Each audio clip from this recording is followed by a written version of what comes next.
예, 오늘 하나님의 말씀은 누가복음 3장 21절, 22절 두 절 말씀입니다. 예, 제 성경으로는 신약성경 92쪽에 있는 누가복음 3장 21절, 22절 두 절을 다 찾으신 줄 알고 우리 함께 읽겠습니다. 시작. 백성이 다 세례를 받을세 예수도 세례를 받으시고 기도하실 때 하늘이 열리며 성령이 비둘기 같은 형체로 그의 위에 강림하시더니 하늘로부터 소리가 나기를 너는 내 사랑하는 아들이라 내가 너를 기뻐하노라 하시니라. 아멘. 예, 오늘 세례 받으시는 예수님에 관한 내용이 이 짧게 두 절에 걸쳐서 나타나고 있는 걸 볼 수가 있습니다. 지금 이 세례를 예수님이 누구에게 받으시냐면 세례 요한에게 받으십니다. 우리가 이미 말씀을 나눈 것처럼 많은 백성들을 향하여 회개하라 천국이 가까이 왔다 라고 해서 회개의 세례를 물세례를 받으려고 많은 사람들이 세례 요한을 향해 요단강에 모였던 것을 우리는 함께 말씀을 나누었습니다. 그래서 많은 사람들이 그의 앞에 나와 제시씀을 받게 하는 이 세례를 세례 요한을 통해서 받을 때 예수님이 오신 것입니다. 예수님도 오셔서 나도 세례를 받겠다고 합니다. 그러니 다른 복음서에서 마태복음이나 요한복음 같은 경우에는 이 세례 요한이 너무 당황해하는 거예요. 당신은 이 세례를 받으실 분이 아닙니다. 왜냐하면 제시씀은 죄 있는 인간이 받는 이 자기가 주는 세례는 물세례는 죄인인 인간이 제시씀 회개를 위한 세례를 받는 거기 때문에 메시아 되시는 예수님은 이 세례를 받을 상황이 아니기 때문에 세례 요한이 거절하는 거죠. 그래서 마태복음도 거절하고 있고 요한복음도 마찬가지입니다. 그런데 예수님이 허락하라고 말씀하고 있어요. 그러면 도대체 왜 예수님이 이 세례를 받으셨을까? 우리가 한번 이것을 잠깐 우리가 생각해보고 다음 이제 21절 22절에 있는 말씀을 나누려고 합니다. 죄인인 인간이 회개하기 위해서 죄 씻음을 받기 위해서 그나마도 이 물세례를 받고 있는데 이건 구원하고 상관이 없어요. 그냥 정결이에요. 회개하는 거예요. 용서함을 받기 위한 것이 구원을 그런 목적으로 지금 세례 요한이 이 물세례를 주고 있는 것이 아님에도 불구하고 예수님이 이 세례를 동참하고 계시는 건 앞으로 이제 이 죄인인 인간을 구원하시기 위한 그 제사함을 지금 동참하고 있는 것이라는 걸 예수님도 죄인이기 때문에 세례 요한의 세례를 받으시는구나가 전혀 아니라 죄인인 인간이 제시씀을 받기 위해서 받았던 이 그런 물세례를 예수님이 동참하시면서 앞으로 이 죄사함의 문제는 물세례가 아니라 성령과 불로 임하는 이 세례를 받아야만 구원에 임하실 것이다라는 이런 목적이 예수님이 세례를 받으시는 의도라는 걸 잊지 마시기를 바라겠고요. 또 하나는 이 세례를 받으시는 목적은 이제 오늘 22절까지 말씀을 이제 나눌 건데요. 또 하나의 목적은 예수님은 누구신가? 오늘 핵심이에요. 하나님의 아들이십니다라는 거죠. 하나님의 아들이십니다. 여러분 예수님 믿으세요. 그 예수님은 우리 인간 가운데 죄가 없으시고 성인이고 우리보다는 다른 분이십니다. 그래서 그분을 믿어야 됩니다. 그거는 공자와 맹자와 같은 사람 성인인 것이고 예수님은 분명하게 누구신가? 하나님의 아들, 즉 하나님이시라는 거죠. 그래서 이 누가복음의 저자인 누가는 대상이 누구라고 했어요? 예? 누가가 누구에게 복음을 전한 거예요? 대상인 이방인들을 향해. 예수에 대해서 유대인들에 대해서 전혀 알지 못한 저와 여러분 같은 한 번도 들어본 적이 없고 했던 그 예수에 관하여 복음을 전하는 누가가 누가 자신도 이방인이에요. 근데 그도 예수를 믿고 구원받아 이제 구원은 오직 예수밖에 없기 때문에 자기도 이방인이지만 이방인들을 대상으로 복음을 전하는 거예요. 그래서 여러분 예수 믿으세요. 저와 여러분들이 전도할 때 반드시 그렇게 시작하잖아요. 그분은 하나님의 이 누가에 의하면 그분은 하나님의 아들이십니다. 이게 오늘 본문의 핵심이에요. 예수님은 누구신가? 하나님의 아들이십니다. 다른 말로 하나님의 아들이시라면 하나님의 아들인 예수님도 곧바로 그럼 누구시라는 거예요? 하나님이시라는 거죠. 그분은 하나님이십니다. 그분은 우리가 믿어야 될 하나님이시기 때문에 여러분 예수 믿으세요라고 사실은 이렇게 시작할 수도 있는 이러한 누가의 의도가 담겨져 있는 걸 볼 수가 있습니다. 그러면서 이 누가는 다른 복음서에 없는 예수님의 어린 시절 그리고 이런 어린 상황을 아주 자세하게 이야기하면서 우리가 3장 1장도 여러 가지 시대적인 역사적인 배경들을 설명하며 예수님이 하나님의 아들로서 그냥 갑자기 갑자기 나타나시고 뭐 근본도 없으시고 어떤 상황도 없는 분이 아니라 이미 창세기 15장부터 시작하여 창세로부터 시작하여 지금에 이르기까지 메시아가 오실 것이라는 걸 수도 없이 구약에 알리고 전했던 그분이 바로 이분이십니다. 그러면 역사적이고 미리 알려주시고 했던 그분 메시아가 바로 이 예수님이십니다라는 것들을 지금 이 누가가 이방인들을 향해 마치 저와 여러분들이 전혀 예수에 대해서 알지 못하는 우리들을 향해 어린 시절부터 그리고 이전 구약에서 예언했던 말씀을 여시면서부터 계속 예수님은 누구신가를 알려주고 있는데 예수님은 오늘 지금 이 본문까지 나눌 때는 예수님은 실제로 역사적으로 오신 분이시다. 이해가 되시나요?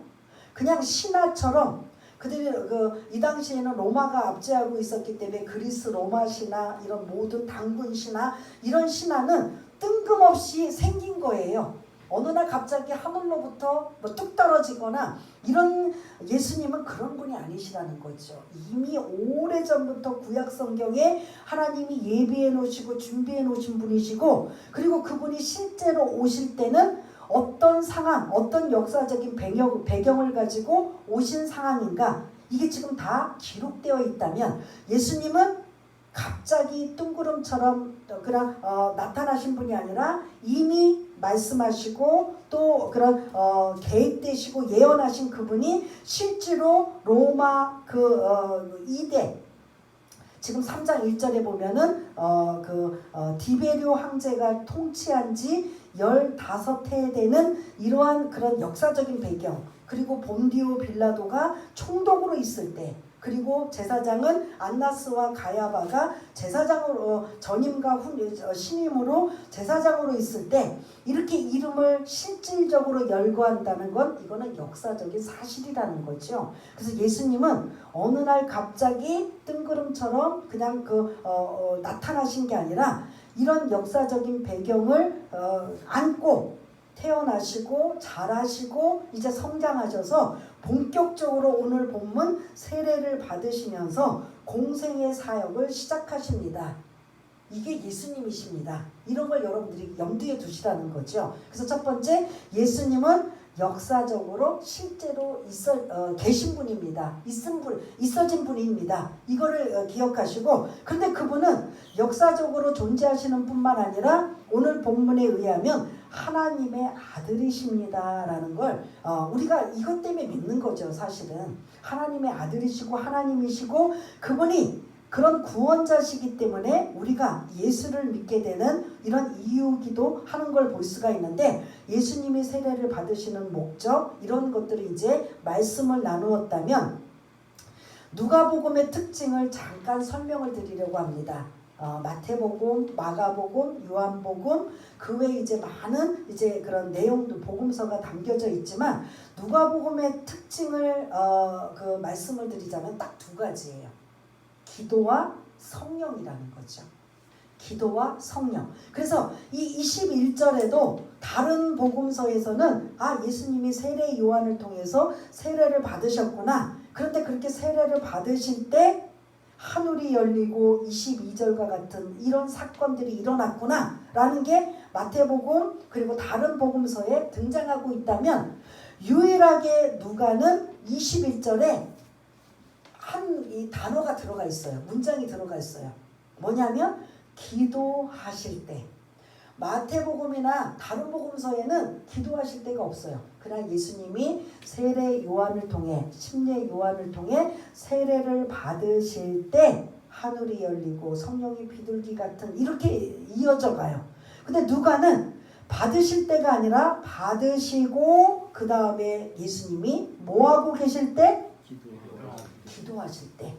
아주 더 정확하게 자세하게 누가의 의도가 지금 이 21절 22절 세례를 받으시는 예수님의 상황에 지금 이 기도하실 때가 첨부되어 있어요. 근데 다른 복음서에는 이 기도하실 때가 없어요. 바로 세례를 받으실 때 하늘이 열리고 하고 22절이 이어지고 있는 거예요. 이해가 되시죠? 근데 누가는 다른 복음서가 없는 특징적으로 뭐가 기록이 되어 있다? 기도하실 때예요. 누가의 특징이 아까 제가 두 가지라고 했어요. 뭐하고 뭐요? 기도와 성령. 기도와 성령. 여러분 기억을 하셔야 돼요. 다른 복음서도 뭐 중요하게 나오죠. 특별히 누가는 이걸 강조해요. 근데 누가복음 혹시 여러분들 누가복음의 저자 누가가 누가복음 말고 또 뭐를 기록했다고 말씀드렸는데 뭔지 아세요? 누가가 누가복음만 쓴 게 아니라 또 하나 뭐를 썼다? 예? 아침이라 그냥 몽롱하신가? 사도행전을 기록한 거잖아요. 뒤에 사도행전 너무나 잘 알고 있잖아요. 사도행전. 누가는 누가복음과 사도행전을 기록합니다. 그래서 그 누가복음과 사도행전의 그 내용들을 보면 특징이 기도와 그 성령이라는 거죠. 그래서 예를 들어서 사도행전 1장에 예수님이 부활하시고 40일 동안 제자들과 함께 하시다가 그 다음에 어떻게 하셨어요? 이제 그들을 두고 어떻게 하셨어요? 승천하셨잖아요. 그러니까 40일 동안 함께 계시다가 승천하시고 이제 너희들은 예루살렘을 떠나지 말라 당부하셔요. 그래서 그때는 이제 제자들이 정신을 차리는 거죠. 그리고 수많은 무리들이 정신을 차리고 이제 각각 고향으로 돌아가지 않고 예루살렘을 떠나지 않고 너희들이 기다리라고 했을 때 그들이 뭐하고 기다렸어요? 자기 생업에 빠져서도 기다렸어요? 아니면 이 일 저 일 볼일 보느냐고 막 기다렸어요? 뭐 했어요? 그들이? 기도하면서. 누구의 집에서? 너무나 잘 알고 있죠? 마가의 다락방에 120명이 모여서 예수님이 마지막 당부했던 그 말씀을 기억하며, 그게 언젠지는 모르지만 약속한 너희들에게 선물을 성령으로 줄 것이다라고 약속한 그 선물을 받기 위해서 며칠 동안인지는 모르지만 그들이 마가의 다락방에서 120명이 모여, 그 제자들을 중심으로 해서 120명이 모여 전혀의 기도에 힘쓸 때 뭐가 임한 거예요? 성령이 막 그냥 불같이 강하게 역사하는 거예요. 성령이 역사하고 성령 충만 받으려면 반드시 누가의 그런 의도라면 뭐 할 때 성령이 역사가 나타난다? 기도할 때. 그게 사도행전의 전형적인 그런 모습인 걸 볼 수가 있습니다. 예수님이 40일 동안, 제가 40일을 강조했어요. 40일 동안 제자들과 함께 계시다가 그리고 승천하시면서 이제 내가 다시 돌아올 것이다. 그리고 너희들은 예루살렘을 떠나지 말고 이곳에서 기다려라. 그들이 그 당부의 말씀을 염두에 두고 마가의 다락방에서 전혀 기도에 힘쓰는데 오순절 성령 강림 사건이 임한 거예요. 성령 가면 우로부터 성령의 역사가 강하게 그 마가의 다락방에 모인 자들에게 임하는 거예요. 언제? 무슨 절기에? 오순절. 오순은 며칠이에요? 50일이에요. 오순. 5에다가 순은 10이에요. 50일째 되는 날. 그러면 아까 예수님이 40일까지 동행하시고 승천하시다가 이제 예루살렘 이제 떠나셨어요. 그리고 이들이 50일째 되는 날 성령이 강력하게 임했어요. 그럼 이들이 며칠 동안 기도했어요? 예? 40일 예수님이 떠나신 것부터 50일 오순절 성령 강림이 일어나면 며칠 동안 기도한 거예요? 90일. 예? 90일. 이거 이제 오순절에서 40일을 빼야 돼요. 더하기가 아니고 이제 빼기예요. 그럼 며칠? 열흘.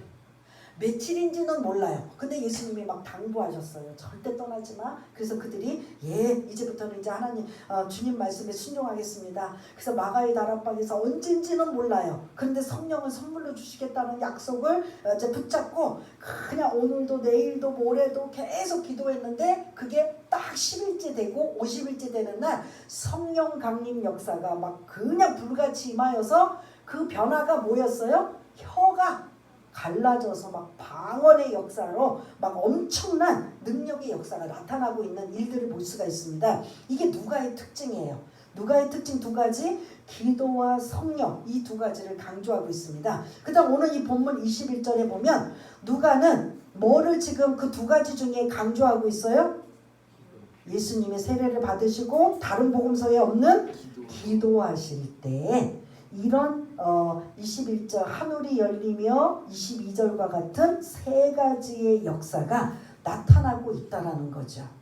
여기까지 좀 잘 이해가 되시고 따라오시길 바라겠습니다. 예, 누가는 다른 복음서에 없는 반드시 이 첨부를 합니다. 기도하실 때 다른 복음서에는 세례를 받으실 때 하늘이 열리며 성령이 비둘기 같이 이렇게 연결이 되는데 누가만 유독 뭐를 강조하느냐? 기도하실 때에 이런 세 가지의 역사가 나타난 것입니다 라고 지금 언급하고 있는 걸 볼 수가 있습니다. 그러면서 예수님은 항상 기도로 공생의 사역을 시작하시고 공생의 사역을 마무리할 때까지 항상 뭐 하셨다? 기도하셨다라는 거죠.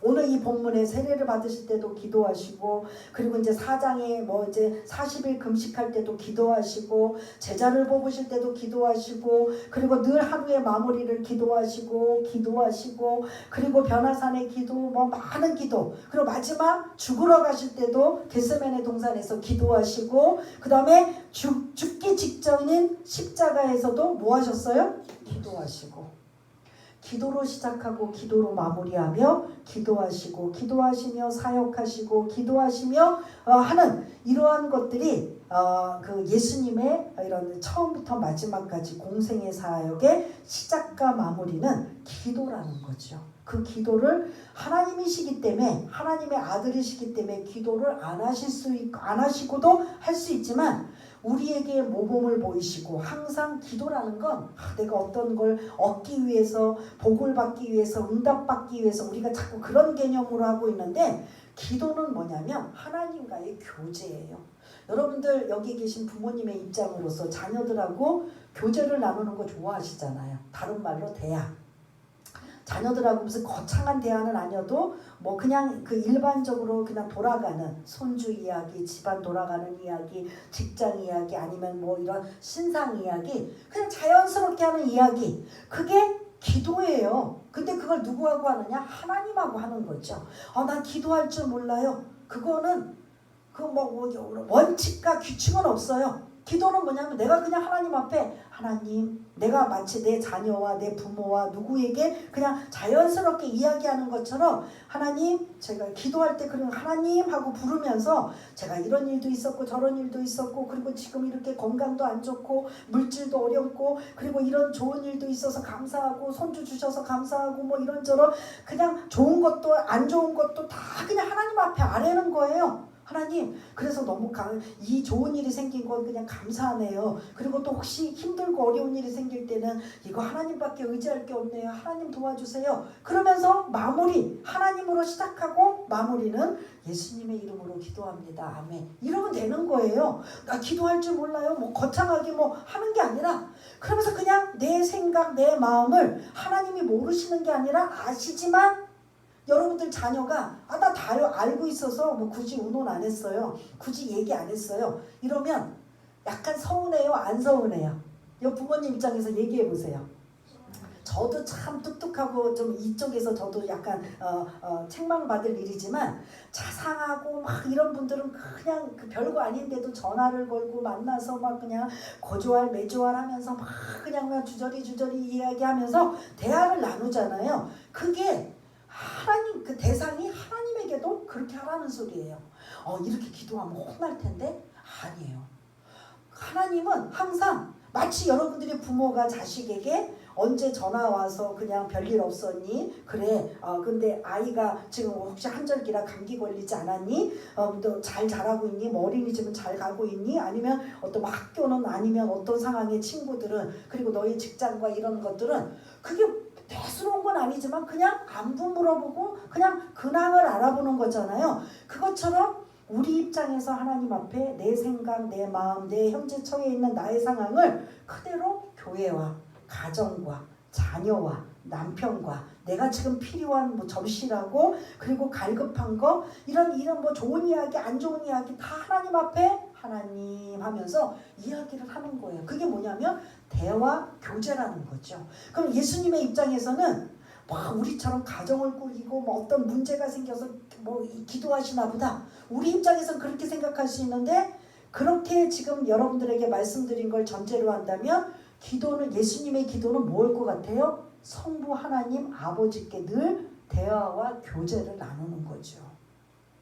우리는 어떤 문제가 생겨야만 뜨거워하고 하나님 앞에 기도한다 라는 이게 아니라 자연스럽게 편안할 때 그냥 대상을 하나님 앞에 기도하는 거예요. 여러분들이 남편에게 아내에게 자녀에게 이웃에게 뭐 좋은 관계를 맺은 사람들에게 뭐 상황과 이야기를 그냥 하는 것처럼 하나님 앞에도 그렇게 이야기하면 돼요. 근데 기도가 막 짧아요. 근데 여러분들이 사람들과 만났을 때는 특히 여자분들 막 그냥 고조할 매저 어떤 거는 이런 얘기는 안 해도 되는 걸 막 하다가 또 뭐라고 헤어질 때 또 나중에 또 전화해서 또 얘기해 뭐 또 만나 이러잖아요. 남자들은 좀 덜하지만 그것처럼 하나님께 그거를 그대로 하면 하나님이 기뻐하신다라는 거죠.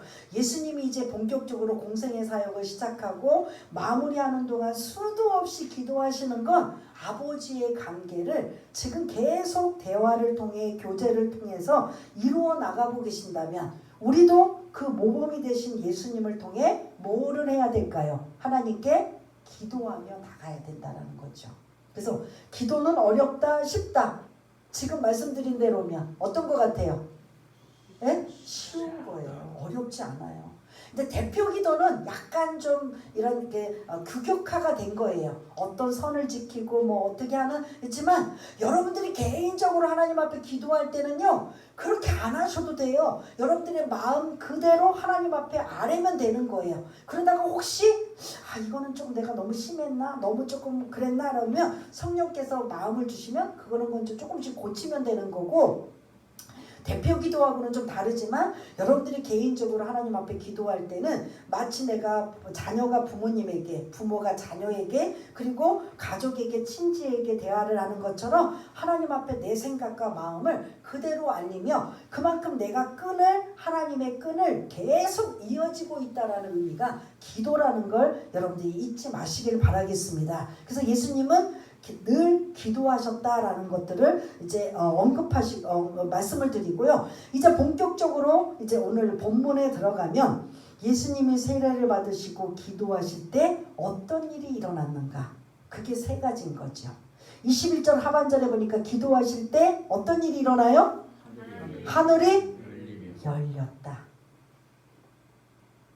하나님의 음성을 듣기 원하고 하늘문이 열리기를 원합니다 라고 한다면 반드시 전제 조건 뭐 할 때 하늘이 열려요? 기도할 때. 나도 내가 기도할 때 하늘을 열리기를 원합니다. 우리가 또 막 통성 기도하고 대표 우리 같이 또 연합으로 기도하고 또 앞에서 기도하는 분들이 막 뭐라고 하냐면 하나님 이 기도할 때 하늘문을 열어달라고 기도하거든요. 이게 뭐냐면 이 말씀을 근거로 하는 거예요. 하늘문을 열어준다는 것 자체가 뭐냐면 응답할 수 있다라는 하나님이 내 기도를 들으시고 하늘문이 열려서 내 기도를 받으신다라는 뜻이거든요. 그래서 예수님이 기도하실 때 하늘이 열렸다 라는 이 그런 말씀을 근거로 해서 저와 여러분들이 어떻게 하느냐, 하늘문이 열리기를 원하신다면, 은혜 받고 응답 받기를 원하신다면 뭐 하셔야 된다고요? 기도하셔야 된다라는 걸 잊지 마시길 바라겠습니다. 사도행전 7장에 보면은 스데반 집사가 나와요. 스데반 집사가 예수를 박해하고 핍박하는 유대인을 향해 예수는 메시아십니다. 그 메시아가 여러분들이 알고 있는 구약에 있는 말씀들을 쭉쭉쭉쭉 인용하면서 여러분들이 자꾸 배격하고, 그리고 여러분들이 죽인 그 예수가 그리스도시고 구원자시기 때문에 여러분들 그 예수를 믿으셔야 됩니다라고 스데반이 강력하게 복음을 전해요. 근데 날아오는 건 뭘 것 같아요? 여러분들이 아시는 것처럼 그렇게 예수는 그리스도라는 복음을 막 유대인들을 향해 전하고 있는데, 그걸 다 듣고 있던 유대인들이 분개하여 손에는 다, 그 많은 사람들이 손에 다 뭘 쥐고 있어요? 돌을 쥐고 있는 거예요. 돌을 쥐고 그 스데반 집사를 향해 던지는 거예요. 그래서 결국은 돌에 맞아 죽어요. 근데 돌에 맞아 죽기 전에 하늘을 우러러 그가 주목하여 기도할 때 하늘문이 열려서 예수님이 서 계신 것을 보고 있는 거예요. 스데반 집사의 그 돌 맞는, 복음을 전하다가 돌에 맞아 거의 죽기 직전에 있는 광경을 예수님이 그 하늘문을 여시고 예수님을 보여주시는 거예요. 그러면서 그 막 돌에 맞아서 인간적인 생각으로는 막 피투성이고 막 아파갖고 심연이고 고통 중에 있을 때 그 스데반 집사의 그 얼굴이 어떤 얼굴이었냐? 천사의 얼굴이었다라는 거예요. 여러분 한번 상상을 해보세요. 막 수도 막 예를 들어 한 50명 막 100명이 각각의 돌 하나씩 들고 한 사람을 향해서 던졌어요. 그래서 막 맞으면 뭐가 돼요? 깨지고 피가 나고 막 그냥 상처투성이고 막 그 고통, 아픔은 말할 수도 없는데, 그 상황에서 하늘을 우러러 보니까 하늘문이 열려서 예수님이 서신 걸 보고 있는 거예요. 그래서 얼굴은 천사의 얼굴하고 이제는 죽어도 여한이 없는 그런 마음으로, 주여 저들의 죄를 용서하여 주소서. 내가 당신을 예수님을 구세주라고 하고, 그 여러분들이 박해하고 핍박하고 죽였던 그분이 구세주인 걸, 구원자인 걸 여러분들이 아셔서 지금부터라도 늦지 않았으면 예수 믿으세요라고 했던 그 복음의 설교를 듣고 돌을 던져서 자기가 죽어가고 있는 그 본인이 뭐라고 하냐면, 그 예수님을 보고 있을 그 상황에 주님 저놈들을 다 좀 혼 좀 내주시오가 아니라, 주님 저들이 알지 못하오니 저들의 죄를 용서하여 주소서 하고, 그리고 이제 순교하는, 천국 가는 그러한 일들이 있을 때 하늘이 열렸다라는 거죠. 하늘문이 열리기를 원하십니까? 여러분들이 열리시기 원한다면 뭐 할 때 하늘문이 열린다고요? 기도할 때. 교회가 기도할 때 하늘문이 열리고, 여러분들이 기도할 때 하늘문이 열리고, 연합으로 나라와 민족을 기도할 때 하늘문이 열려서 하나님이 그 기도를 받으시고, 그 다음부터 하늘이 열린다는 건 어떤 일들이 진행이 된다라는 거예요. 열렸다가 그냥 확 닫는 게 아니라, 열려졌다라는 건 이제 하나님이 관심 있고 그 기도를 들으셔서 어떤 것들을 지금 행하신다라는 거예요. 그래서 예수님이 세례를 받으시고 기도하실 때 첫 번째 단계가 어떤 단계라고요? 하늘이 열렸다. 이게 첫 번째 단계예요. 두 번째 단계는 22절에 상반절이에요. 성령이 비둘기 같은 형체로 그의 위에 뭐 하시더니? 강림하시더니. 성령이 비둘기 같은 형체로 예수님이 기도하실 때 그의 위에 임재하셨다는 거예요. 뭐 할 때? 기도할 때. 그렇습니다. 제가 여러분들한테 자꾸 요구할 때 여러분들은 기도할 때를 계속 대답을 해주시길 바라겠습니다. 오늘 그게 핵심이거든요. 기도할 때 이런 역사, 이런 능력, 이러한 엄청난 일들이 나타난다라는 소리예요. 그래서 이런 일들을 나도 경험하게 온다면 여러분들은 뭐 할 때? 기도할 때 나타나는 거예요. 그 기도는 어려운 게 아니에요. 그냥 아까 말씀드린 것처럼 대화예요. 교제예요. 내 있는 형편과 처지와 내 생각과 마음을 그대로 하나님 앞에 아뢰는 거예요. 거창하게 막 일부러 특이하게 배우고 하는 것도 있지만 그게 안 된다면 그냥 내 생각과 내 그런 마음, 내 상태를 그냥 아뢰는 게 기도예요. 그렇게 기도할 때 하늘이 열리고 두 번째 성령이 역사한다라는 거죠. 성령이 비둘기 같은 형체로 그의 위에 강림하시더니라는 성령의 강림. 아까 사도행전 2장에 마가의 다락방에 제자들과 함께 120문도가 전혀 모두가 합심하여 기도에 힘쓸 때 뭐가 임하였어요? 성령이 비둘기같이 임하는 거. 그래서 오순절 성령 강림 사건이라고 그래요. 엄청난 능력이 그들 위에 임하여 그들로 인하여 뭐가 생겼다? 초대교회가 생겨진 거예요. 그 교회가 세워져서 베드로를 주 사도로 지도자로 세워서 초대교회가 이제 시작이 되는 엄청난 일들이 뭘로 임하였느냐? 성령 강림 사건이 임하는 거죠. 그런데 예수님이 기도하실 때 그의 위에 성령이 비둘기 같은 형체로 강림하셨다라는 이러한 새 시대가 열렸다라는 거예요. 왜 새 시대가 열렸느냐? 예를 들자면 창세기에 보면 노아 때 하나님이 뭘로 심판하셨어요? 노아 때 물로 심판하셨어요. 너무 하나님의 인간들이 막 잔인하고 막 강팍하고 죄악은 있는 대로 다질 때 이제는 하나님이 너무 실망하셔서 새롭게 새 시대를 여시겠다고 해서 노아가 큰 방주를 그 대신 그들이 그 방주 안에 들어오면 살 수 있는 방주를 짓게 하시고 방주 안에 들어가면 구원받게 하고 방주 밖에는 이제 모든 것들이 물로 심판받는 이런 역사가 일어날 때 이제 그 노아 방주 안에 있는 사람들만 이제 살아나는데 물이 언제 말랐는지 확인하기 위해서 사람들이 나가면 안 돼요. 그러니까 그때 창문을 열고 누구를 내보냈어요? 오늘 이 본문을 근거로 하면 어떤 동물이 나갔어요? 비둘기가 나간 거죠. 비둘기를 계속 내보내는 거예요.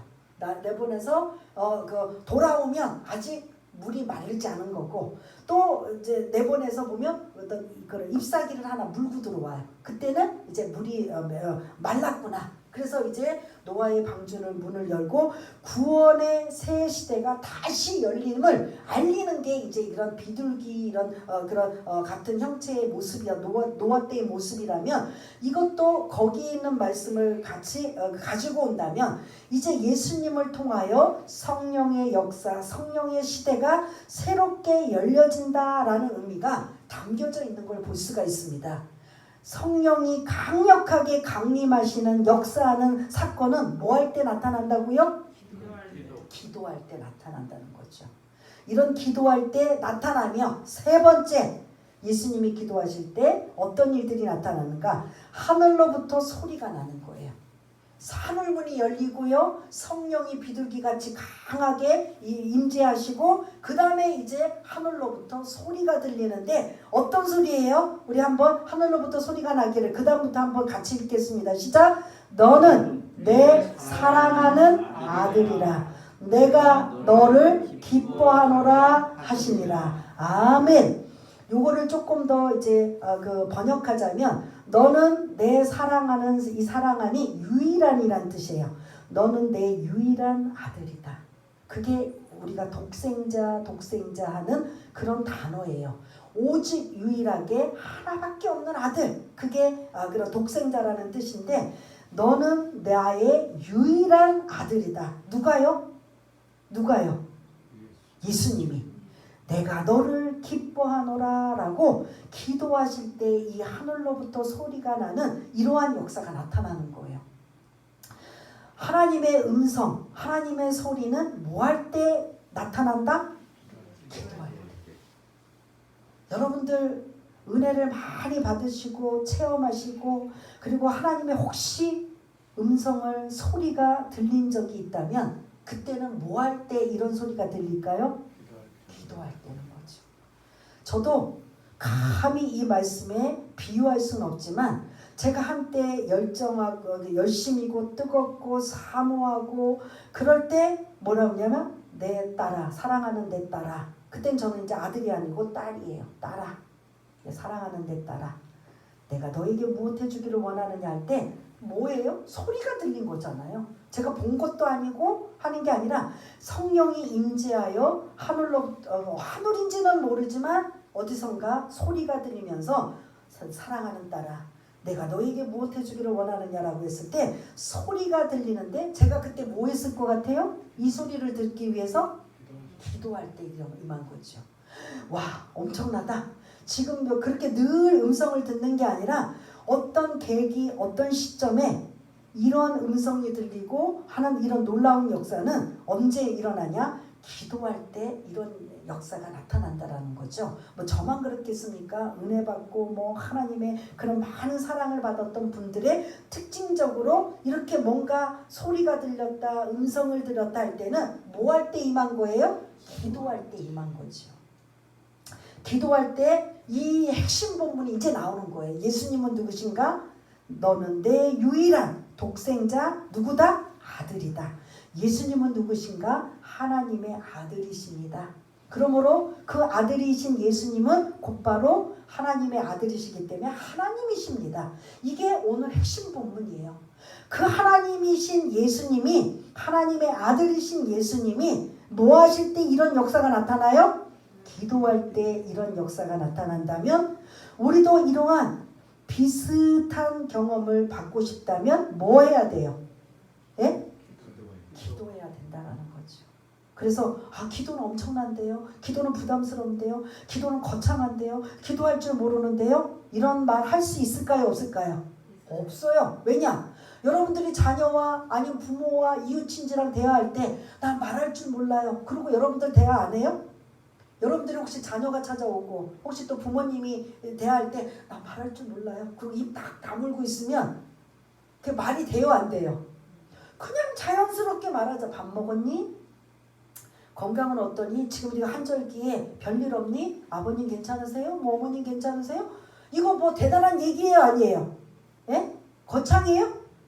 그냥 단순하고 그냥 일반적이잖아요. 그것처럼 내가 내 생각, 마음, 그리고 또 아픈 거, 그리고 좋은 일, 그리고 슬픈 일, 그걸 나의 모든 것들을 하나님 앞에 아버지, 하나님 하면서 내 생각을 아뢰는 거예요. 그러면서 자꾸 하다 보면 성령께서 이제 그런 기도하는 것도 이제 조금 더 거창하고 대단하게 또 더 많이 방언도 주시면서 할 수 있게 당기는데 처음부터 그렇게 욕심 부리지 마시고 그냥 내 생각, 내 마음 그리고 나의 상황 이걸 그냥 아뢰는 거예요. 그러면서 저 좀 고쳐주세요. 지금 이 문제 좀 해결해 주세요. 그리고 이러한 상황 좀 해결해 주세요. 그럼 그냥 아버지한테 가는 거예요. 마치 자녀가 부모에게 하듯이. 그러면서 마무리는 예수님의 이름으로 기도하였습니다. 아멘. 그냥 그렇게 하면 되는 거거든요.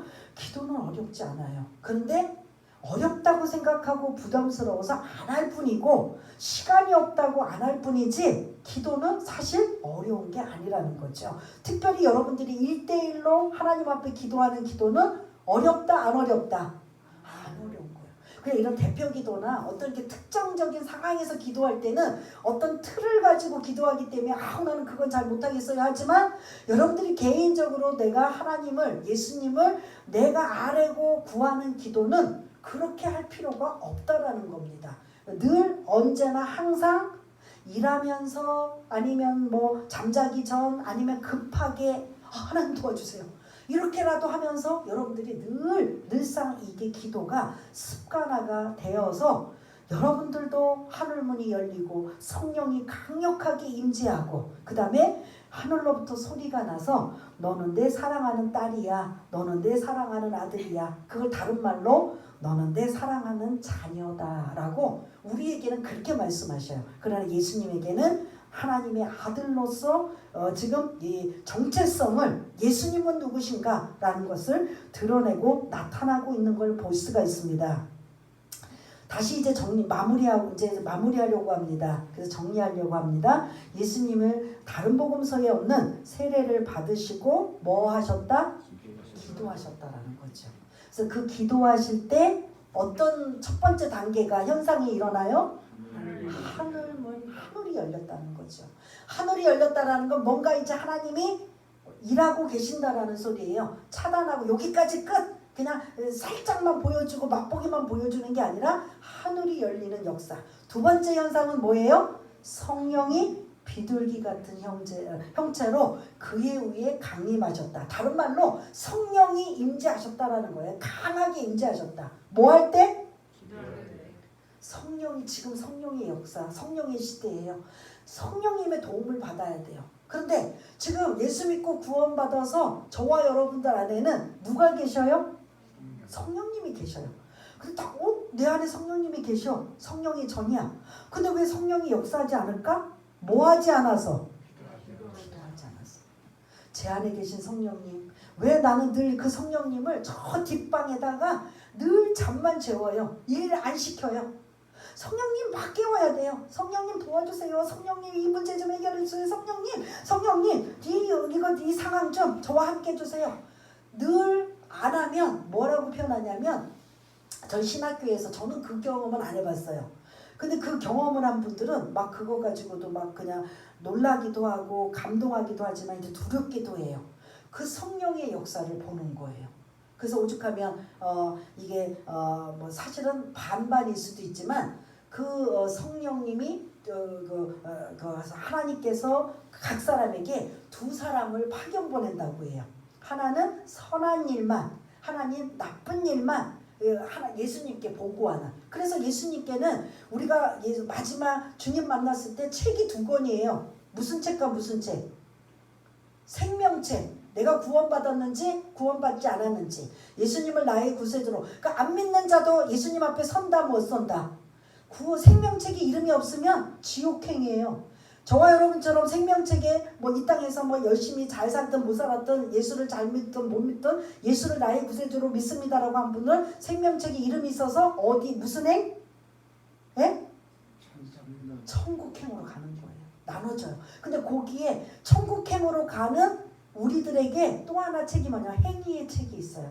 이 땅에 살아가는 동안 선한 일을 많이 했나, 악한 일을 많이 했나, 그거를 천사들이 계속 오르락 내리락 하면서 보고하러 다니는 거예요. 그럴 때 우리 신학생 중에, 저는 못 봤다고 했어요. 신학생 중에 간증하면서 우리에게 자랑하듯이 하는데, 그 두 명의 천사가 각 사람에게 붙어 있는데, 선한 일을 할 때는 계속 예수님에게 이 지금 누구 아무개가 이 지금 예배를 드리고 있어요, 기도하고 있어요, 뭐 선행을 하고 있어요, 뭐 하고 있어요라고 계속 올리고, 누구랑 싸우고 있고 미움 다툼 시기 질투 막 해서 악한 일을 하면 우리는 충분히 넘어질 수 있잖아요. 그럼 그것도 올라가요. 예수님에게 알리면 그 행위의 책에 선하고 악한 일들이 다 기록이 되는 거예요. 마지막 주님 앞에 섰을 때 그 일 갖고 성악간에 그런 상과 벌이 있다라는 이런 것들을 볼 수가 있는데, 이 말씀을 왜 드리냐면, 그 두 천사가 그냥 자기 할머니 이제 연로하시니까 기력도 없으시니까 늘 누워만 계시는 거예요. 근데 그렇게 노인에게도 천사 두 명이 붙어 있어요. 그 천사 두 명이 뭐 하고 있느냐? 노인네가 옆에서 누워있으면 천사도 계속 자고 있는 거예요. 그러면 자고 있는 천사들이 예수님 앞에 보고할 게 있을까요? 없을까요? 예? 없어요. 그러니까 그것도 보고 있어서 그 신학생이 이제 젊은인데, 난 그걸 듣고 나도 그것 좀 한번 봤으면 싶었는데, 저는 그걸 안 보여주시는데, 그게 이제 너무 보니까 하나님 앞에 이것 좀 안 보게 해달라고 오죽하면 기도할 정도로 하는데, 그 두 천사가 그냥 잠만 자고 있대요. 왜 말씀을 드리냐면, 저희들이 기도하지 않는다면 이런 일들도 일어나지 않는다라는 거죠. 그냥 천사가 잠만 자고 있는 것처럼 아무 일도 일어나지 않는 이러한 모습들을 본다면, 이제 정말 결론적으로 마무리합니다. 하늘문이 열리려면 뭐 할 때 하늘문이 열려요? 하늘이 열려요? 기도할 때. 성령이 강력하게 우리에게 임재하시면 이건 수지 맞는 일이에요. 이거는 이제 뭔가 우리에게 이 좋은 일들이 생기는 거예요. 어떤 일이든지. 이런 일들이 일어나려면 뭐 할 때?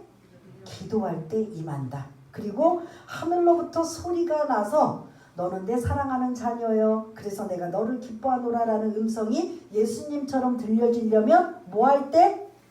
기도할 때 임합니다. 이걸 잊지 마시고 오늘 정리, 예수님은 누구신가? 하나님의 아들이십니다. 그 하나님의 아들이 왜 이렇게 세례를 받으시고 기도하시며 이런 일들이 왜 이 땅에 오셨는가? 왜 오셨어요?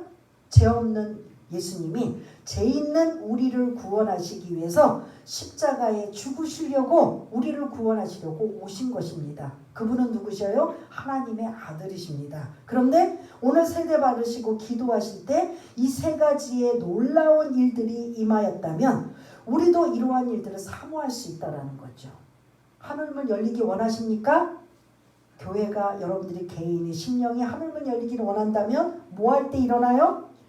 기도할 때 임한다는 거 잊지 마시고, 성령이 역사하시고 성령이 강림하시는 역사를 여러분들이 경험하기를 원한다면 뭐 할 때? 기도할 때 임한다는 걸 잊지 마시길 바라겠고요. 하늘로부터 음성을 듣기 원한다. 이게 여러분들 기도원에 가면 많은 분들이 뭐 하러 오냐면 사업에 실패하고 이제 막 다 죽게 생겨 있고 막 모든 것들이 파산되고 망가지고 억울해. 저 기도원에 오신 분들이 좋은 분들이 오시는 게 아니라 다 막 엉망진창이 된 분들이 오시는 분이에요. 그분들이 와서 그거 회복되는 것도 중요하지만 이제 자기 신앙을 다시 원점으로 찾기 위해서 뭐 하냐면 하나님 음성 듣기 원합니다. 하나님의 소리를 듣기 원합니다. 이 다른 말로 그러면 그들이 뭐 해야 돼요? 기도원에 왔습니다. 집중적으로 막 그냥 열정적으로 전혀 다른 건 세상은 간 것 없고 온전히 기도할 때 하나님의 능력이 나타나는 것처럼 기도원에 오신 분들 대다수가 하나님의 음성 듣기 원합니다. 그러면 오늘 본문을 근거로 하면 기도할 때 이러한 의미가 임하기 때문에 그들이 기도원에 가서 그렇게 눈물 콧물 회개하고 쏟고 막 그냥 하나님의 은혜를 사모하고 그냥 자기 지금까지 일어난 일들을 또 용서를 구하고 도움을 요청하며 그러면서 내가 지금 이런 파산 직전에 있는 모든 것들이 망가진 이 상황에 다시 회복되는 하나님의 음성을 듣기 원합니다 할 때 기도할 때 이런 역사와 능력이 나타나는 걸 잊지 마시고, 우리 코로나19 바이러스로 인하여 참 우리 교회뿐만 아니라 많은 교회들이 침체되어 있고 많은 그런 정체되어 있는 상황에 다시 회복하려면 뭐가 살아나야 돼요? 기도가 살아나고, 기도할 때 이런 능력이 다시금 모두가 일어나서 하늘문이 열리고 성령이 강력하게 역사하고 하나님의 음성을 듣고 다시 많은 영혼들을 살리고 세우는 이러한 일들이 교회들로부터, 저와 여러분들로부터 일어나는 우리 모두가 다 되시기를 바라겠습니다. 우리 한번 잠시 반주에 맞춰서 이 말씀을 기억하고 또 생각하며 교회가, 우리 가정, 개인이 다시 한번 살아나는 역사는 기도밖에 없음을, 그리고 하나님의 아들인 예수님 의지하며 늘 승리하기를 우리 한번 기도하는 마음으로 우리 함께 기도하는 시간을 갖겠습니다. 하나님 아버지, 오늘 예수님이 세례를 받으시고 기도하실 때 하늘이 열리고 성령이 비둘기 같은 형체로 그 위에 강림하시고 하늘로부터 소리가 나는데 내 사랑하는 아들이여 내가 너를 기뻐하노라는 놀라운 세 가지의 사건들이 나타난 이 모든 것들이 예수님에게만 임하는 게 아니라 우리도 전혀 기도에 힘쓰고 성령 충만한 기도가 임할 때 하늘문이 열리고 성령이 역사하여 하나님의 음성과 소리가 들려지는 역사가 이 말씀을 근거로 하고 토대로 하여 아버지 우리들에게 있어지게 하여 주옵소서. 이전에 그런 은혜가 있었습니까? 지금은 그 모든 것들이 사라졌습니까? 다시 회복되는 놀라운 역사가 우리 교회와 우리에게 임하게 하여 주시고 우리 개인들에게 임하게 하여 주셔서 기도가 회복되게 하시고 기도로 놀라운 일들이 나타나게 하시고 우리의 메마르고 강팍하고 공고한 심령이 일어났다면 다시금 기도로 회복되는 놀라운 역사가 하늘문을 열게 하시고 성령이 역사하시고 하나님의 은혜가 임하는 놀라운 역사가 아버지 하나님 기도할 때 나타나는 것처럼 우리들에게도 다시금 회복되는 역사가, 기도의 회복의 역사가 나타날 수 있도록 주님 도와주시옵소서. 하나님 아버지, 우리는 늘 염려하고 있습니다. 늘 근심하고 있습니다. 늘 좌절하고, 그리고 우리의 심령은 예수를 믿는다고 하면서 곤고하고 강팍하고 메마르고 하나님의 그런 생각보다는 내 생각과 내 방법으로 살다가 파산하고 모든 것들이 어그러지면 그때 항복하고 주님 앞에 나오는, 그럼에도 불구하고 하나님은 기도할 때 은혜를 베풀어 주시고 기도할 때 하나님의 사랑이 임하는 이러한 역사를 오늘 말씀을 토대로 해서 깨닫고 알았다면 우리는 무엇을 해야 되느냐? 하나님의 아들이신 예수님을 의지하여 기도하다가 하늘이 열리고 성령께서 강하게 역사하시고 하늘로부터 소리가 들리는 내 사랑하는 자녀여 내가 너를 기뻐하노라는 음성을 듣고 믿음으로 주만 바라보며 나갈 수 있는 그러한 복된 자들 다 될 수 있도록, 복된 교회가 될 수 있도록 주님 도와주시옵소서. 모든 것 감사드리오며 사랑이 많으신 예수님 이름으로 기도드리옵나이다. 아멘.